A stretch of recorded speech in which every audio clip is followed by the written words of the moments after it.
আসসালামু আলাইকুম বন্ধুরা, আমি নুরুল আফসার আবার হাজির হলাম আপনাদের সামনে নতুন একটি ইনফরমেশন নিয়ে। যে ইনফরমেশনটি হচ্ছে আপনার মোবাইলটি স্লো হয়ে যাচ্ছে, দিন দিন স্লো হয়ে যাচ্ছে। যখন প্রথম দিক দিয়ে আপনি মোবাইলটি কিনেছেন তখন খুব ফাস্ট ছিল, কিন্তু একটা সার্টেন টাইম পর আপনার মোবাইলটা ধীরে ধীরে স্লো হয়ে যাচ্ছে। তো সেই সমস্যার সমাধান জন্য আমরা আছি। সেই জন্য আমাদের ভালো ভিডিও এবং নতুন ভিডিও পাওয়ার জন্য অবশ্যই আমাদের চ্যানেলটি সাবস্ক্রাইব করবেন, এবং আপনার কাছে কেমন লাগছে সেটা অবশ্যই আমাদের কমেন্ট বক্সে জানাবেন, এবং ভিডিও যদি ভালো লাগে অবশ্যই লাইক বাটনে ক্লিক করবেন, এবং নতুন ভিডিও পাওয়ার জন্য অবশ্যই আমাদের সাবস্ক্রাইব করবেন। তবে নতুন যে টিপসটি নিয়ে এসলাম সেই টিপস নিয়ে আমরা আলোচনা শুরু করা যাক। এটি কোনো অ্যাপস না, বা এটি কোনো এই জন্য আপনার কোনো অ্যাপস ইনস্টল করতে হবে না। এটি একটি জাস্ট একটি মোবাইলের সেটিংস, যেটা অনেকেই জানে না, যার কারণে আপনার মোবাইলটি ধীরে ধীরে স্লো হয়ে যাচ্ছে এবং আপনি ইউজ করতে করতে একটি বিরক্ত ফিল করছেন। তবে আজকে আমাদের এই টিউটোরিয়ালটা দেখার পর আর বিরক্ত ফিল করতে হবে না। তো বন্ধুরা, বক বক না পারি আমরা শুরু করে দিই।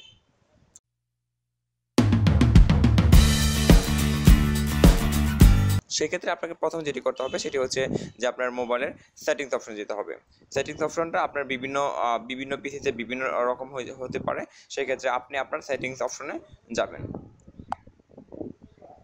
সেটিংস অপশনে যাওয়ার পর একবার নিচ দিকে যেটা আছে অ্যাবাউট ফোন, এটা আপনার মোবাইল অনুযায়ী এটা ডিফারেন্ট হতে পারে। আমার যেহেতু আমার মোবাইলটা হচ্ছে 125, আর সেক্ষেত্রে আমার এখানে আছে অ্যাবাউট 125। সেক্ষেত্রে আপনার হয়তো যদি স্যামসাং বা অন্য কোনো সেট থাকে সেক্ষেত্রে সেই নাম আসবে, সেখানে ক্লিক করতে হবে। ক্লিক করার পর একবার নিচ দিকে একটি অপশন আসবে বিল্ড নাম্বারটি আমার 4 থেকে 5 বার ক্লিক করতে হবে। যেহেতু আমি আগে ক্লিক করেছি সেক্ষেত্রে আমার না ক্লিক করলে চলবে, কিন্তু যেহেতু আপনার নতুন সেক্ষেত্রে আপনাদের 4 থেকে 5 বার বা ইনস্ট্রাকশন লেখা থাকবে কতবার ইউজ করতে হবে বা কতবার ক্লিক করতে হবে সেটি। ধরুন সাপোজ আমার 5 থেকে 6 বার ক্লিক করতে হবে। আমি দেখাচ্ছি 1 2 3 4 5 6 7। যেহেতু আমার অলরেডি আমি এটি 5-6 বার ক্লিক করেছি আগে, আপনাদের প্রতিটা অ্যাপস বা কোন সিস্টেম দেওয়ার আগে সেটা আমরা নিজেরা চেষ্টা করে দেখি যেন আপনারা 100% সার্ভিসটা পেয়ে থাকেন। সেই জন্য আমরা আগে নিজেরা টেস্ট করি, তারপর আপনাদের দেওয়ার চেষ্টা করি। যেহেতু আমার হয়ে গেছে, যেহেতু আপনার হয়ে যাওয়ার পর লেখা আসবে no need you are already a developer, তাহলে আপনার এখন আর প্রয়োজন নেই। সেক্ষেত্রে আমরা যেটা করতে হবে আমার নেক্সট অপশনটা হচ্ছে অ্যাডভান্স সেটিংস। আপনার অ্যাডভান্স সেটিংস যাওয়ার পর আমার এখানে যেতে হবে ডেভেলপার অপশন আসার পর এখানে একটু নিচ দিকে স্ক্রল ডাউন করছি আমি। স্ক্রল ডাউনে আমার এখানে আসবে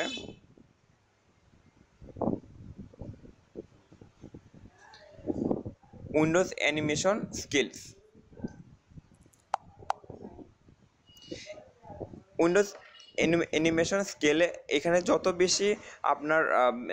বেশি পার্সেন্টেজ হবে তত বেশি আপনার ডে বাই ডে আপনার আপনার মোবাইলটা আস্তে আস্তে স্লো হবে। সাপোজ ধরেন আপনার যদি অ্যানিমেশন স্কেল টু 10 থাকে সেক্ষেত্রে আপনার মোবাইলটা স্লো হবে। তা সেক্ষেত্রে আপনি চেষ্টা করবেন আপনার স্কেলটা সবচেয়ে কম রাখার জন্য। তাহলে বন্ধুরা, আমরা যেটা হচ্ছে অ্যানিমেশন স্কেল 1x রাখবো।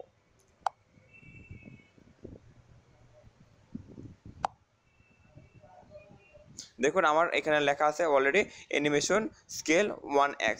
সুতরাং আমার এখন মোবাইলটি খুব ভালো স্পিডে চলবে, এবং আপনি ট্রাই করে দেখুন। আপনার যদি মোবাইলটা স্লো থাকে অবশ্যই এরপর এই অপশনটি ক্লিক করার পর এবং আমার যেই টিপসটি দেখলাম এই টিপসটি অবলম্বন করার পর অবশ্যই আপনার বেশি স্পিড বাড়বে, সেক্ষেত্রে কোনো অবকাশ থাকে না। এবং আমাদের এই টিপসটি কার্যকর কতটুকু হয়েছে সেটি আমাদের অবশ্যই জানাবেন, আমাদের কমেন্ট বক্সে জানাবেন। এবং আপনার কী টাইপের আপনারা অ্যাপস চাচ্ছেন, আপনার কী টাইপের আপনাদের অ্যাপস প্রয়োজন সেটা আমাদেরকে জানান। আমরা চেষ্টা করবো 100% কার্যকরী অ্যাপস আপনাদের হাতে তুলে দেওয়ার জন্য, এবং আমাদের সাথে থাকুন, এবং আমাদের অবশ্যই আমাদের সাবস্ক্রাইব বাটনে ক্লিক করুন, এবং আমাদের নতুন ভিডিওর জন্য অপেক্ষা করুন। আমরা ট্রাই করবো যে প্রতিনিয়ত আপনাদের জন্য নতুন অ্যাপসের ইনফরমেশন নেওয়ার জন্য। তাই বন্ধুরা, আজ এই পর্যন্তই। Tata, bye bye.